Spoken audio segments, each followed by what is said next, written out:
স্বরাষ্ট্র উপদেষ্টা lieutenant general Mohammad Jahangir Alam Chowdhury জানিয়েছেন, খুন, চুরি, ডাকাতি, সন্ত্রাস, মাদকসহ সকল অপরাধ দমনে আইনশৃঙ্খলা বাহিনী নিয়মিত অভিযান চালাচ্ছে।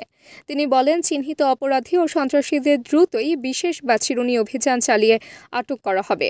বাংলাদেশ সচিবালয়ে স্বরাষ্ট্র মন্ত্রণালয়ের সম্মেলন কক্ষে আইনশৃঙ্খলা সংক্রান্ত উপদেষ্টা পরিষদ কমিটির 11তম সভা শেষে তিনি সাংবাদিকদের আজ রবিবার এ কথা জানান। উপদেষ্টা বলেন, মিটফোর্ডের নৃশংস হত্যাকাণ্ডকে সর্বোচ্চ গুরুত্ব দিয়ে দেখা হচ্ছে। এ ঘটনায় দায়েরকৃত মামলার 19 আসামির মধ্যে 7 জনকে ইতিমধ্যেই গ্রেফতার করা হয়েছে, যাদের মধ্যে 6 জনকে ভিডিও ফুটেজের মাধ্যমে শনাক্ত করা হয়েছে।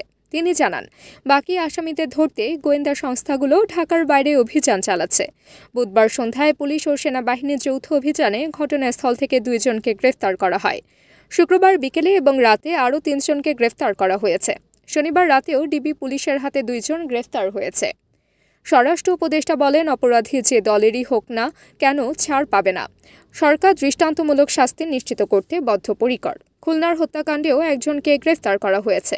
সভায় মাদক চোরাচালান, নারী ও শিশু নির্যাতন, সাইবার অপরাধ, গার্মেন্ট শিল্পে শ্রমিক অসন্তোষ প্রতিরোধ এবং আসন্ন জাতীয় সংসদ নির্বাচন ঘিরে আইনশৃঙ্খলা রক্ষার বিষয়েও বিস্তারিত আলোচনা হয়।